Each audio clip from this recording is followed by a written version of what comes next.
सोनी, मैं तुम्हारे बच्चे का बाप बनना चाहता हूँ, तो ये बच्चा हमारी ही होगा। यह कहकर मैं उसे बाहों में भर लेता हूँ और बिस्तर पर लेटा देता हूँ। जैसे ही राहुल सोनी को बिस्तर पर लेटाता है, सोनी का पूरा शरीर कांपने लग जाता है और वह कहती है, जीजू मैं ये नहीं कर सकती। राहुल उसकी एक ना सुनता और तौलिए को खींचकर फेंक देता है। मनीषा के पूरे जिस्म को चूमने लग जाता है। मनीषा जीजू से खुद छुड़ाने की कोशिश करती है, लेकिन राहुल के ऊपर उसके जिस्म का नशा था, उसके बदन की खुशबू थी। वो मनीषा को किसी भी हाल में पा लेना चाहता था। मनीषा के साथ उसने वह सब किया जो वह बहुत पहले ही कर लेना चाहता था। राहुल मनीषा के साथ इतने असामान्य तरीके से शारीरिक संबंध बनाता है कि उसकी तबीयत कुछ दिनों तक खराब रहती है।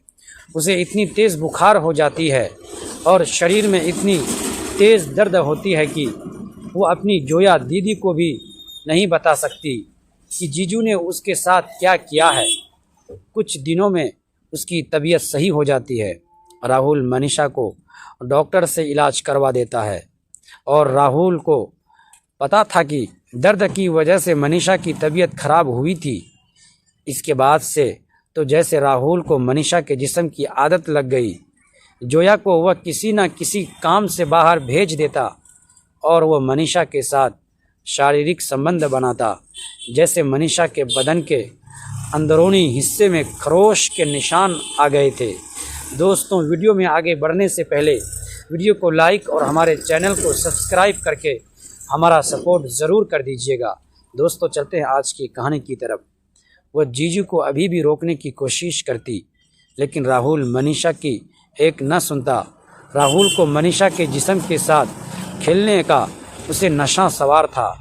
वो रोज़ उसके साथ शारीरिक संबंध बनाता और कहता कि तुम मेरे बच्चे की माँ बनोगी, तुम मुझे बच्चा दोगी। और एक दिन ऐसा हुआ, राहुल उसके साथ करते करते मनीषा प्रेग्नेंट हो जाती है। अब उसकी खबर जोया को भी लग गई थी। जोया जब गुस्से से मनीषा पर चिल्लाती है तो राहुल आकर कहता है कि तुम तो मुझे बाप न बना सकी, तुम्हारी बहन मुझे बाप बना रही है, तो तुम्हें क्या दिक्कत हो रही है? तुम ना सही तो तुम्हारी बहन से ही सही, मैं बाप तो बनूंगा। मनीषा रोते हुए कहती है, दीदी मैंने जीजू को बहुत रोकने की कोशिश की थी, लेकिन उन्होंने मेरे साथ हर रोज़ यह सब किया। मैं मना करती तो भी वह आपको तलाक देने की बात करते और आपको मारते पीटते हैं। मुझे अच्छा नहीं लगता था, इस वजह से मैं चाहकर भी रोक ना पाई। मुझे माफ़ कर दो दीदी, मुझसे ये सब हो गया। सोनी कांप रही थी, उसकी आवाज़ टूट रही थी। जीजू ये गलत है, प्लीज़ रुक जाइए। उसकी आंखों में डर साफ दिख रहा था। राहुल के हाथ वहीं रुक गए। कुछ पल के लिए कमरे में सन्नाटा छा गया, जैसे समय खुद ठहर गया हो। राहुल ने पहली बार ध्यान से सोनी के चेहरे को देखा। वो कोई चाहत नहीं थी, वो सिर्फ डर था। उसका नशा जैसे एक झटके में उतर गया। वो तुरंत पीछे हट गया, अपने सिर को दोनों हाथों से पकड़ लिया। मैं क्या करने जा रहा था?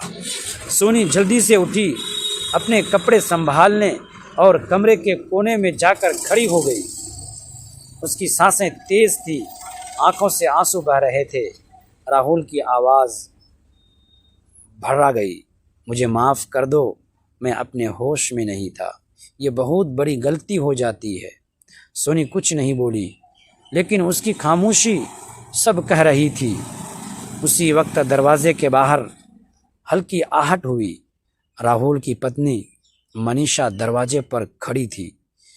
उसने सब कुछ नहीं देखा था, लेकिन माहौल समझने के लिए इतना काफ़ी था। ये सब क्या हो रहा है? उसकी आवाज़ में दर्द था। राहुल के पास कोई जवाब नहीं था।